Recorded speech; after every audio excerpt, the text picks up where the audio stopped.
Hi, everyone, and welcome.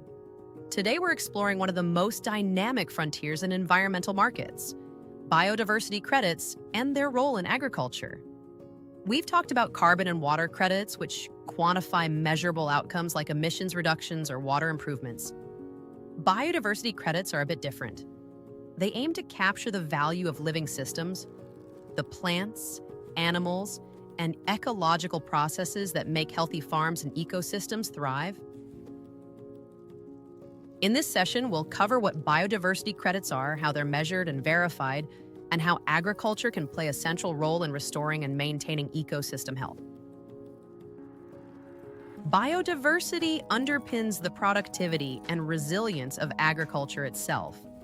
It affects soil health and nutrient cycling, pollination and pest control, water retention and filtration, and resilience to drought and disease.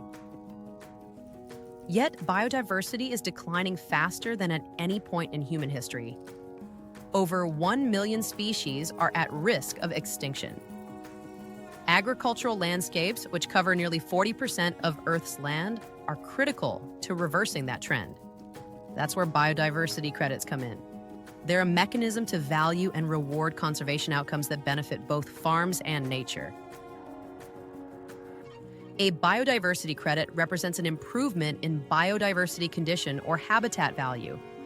Examples include increased habitat quality or connectivity, restoration of native vegetation, improved pollinator or species richness, enhanced ecosystem function. Each biodiversity credit can be purchased by companies, governments, or organizations seeking to compensate, offset, or invest in nature-positive outcomes. Creating biodiversity credits requires credible science, transparent data, and consistent metrics. Like carbon and water, the process generally includes first documenting current habitat condition and species diversity through a baseline assessment. After that, farmers implement conservation or regenerative practices, such as planting native species, creating pollinator habitat or riparian buffers, restoring wetlands or grasslands, modifying grazing or tillage to improve habitat quality, and planting cover crops. With practices implemented, a project can perform the monitoring and modeling by measuring ecological indicators, e.g. vegetation structure, species presence, or habitat connectivity. The resulting outcomes can be turned into a credit.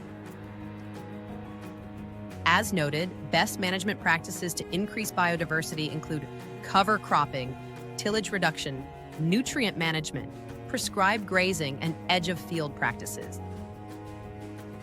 These practices often deliver stacked benefits, improving not only biodiversity, but also carbon storage, water quality, and soil health. Unlike carbon or water, biodiversity is multidimensional. It's not just about one number. It's about the richness, abundance, and function of living systems. Common approaches include habitat-based metrics, for example, area multiplied by quality or condition indices, species-based metrics, which include population or richness indices, and ecosystem function metrics, which measure pollination potential or soil biota indicators. Advanced modeling and monitoring, including remote sensing and ecological surveys, help quantify outcomes. ESMC's program focuses on quantifying habitat type, size of area, habitat condition, and the area's strategic significance rating. With no defined strategy for measuring biodiversity in the U.S., ESMC is creating a biodiversity metric and associated standards. This structured biodiversity quantification approach will fill a critical gap in the market and lays the foundation for standardized biodiversity accounting. Our program is helping develop approaches that integrate biodiversity outcomes alongside carbon and water, creating multi-benefit credits rooted in agricultural practice change. Corporate and public sector buyers are driving demand for biodiversity. They use these to meet nature-positive and Scope 3 strategies, compliance or voluntary nature restoration goals, and increase reputational and community value. For producers, these credit programs provide financial recognition for stewardship practices, support on-farm conservation and resilience, and increase opportunities to partner in sustainability supply chains. When designed well, biodiversity markets reward good land management, not just preserve untouched areas. There are both challenges and opportunities to developing biodiversity credits. Challenges can include the complexity of measuring ecological changes, the risk of double counting with other ecosystem outcomes, the need for local ecological expertise, and ensuring equitable participation and benefit sharing for producers. Opportunities come in the form of a growing demand for these credits, as well as collaboration across research, market, and policy communities.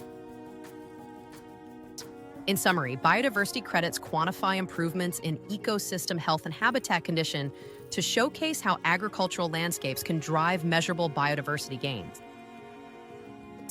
Programs like eco-harvest enable stacking of biodiversity, carbon, and water benefits, creating real value for producers and partners.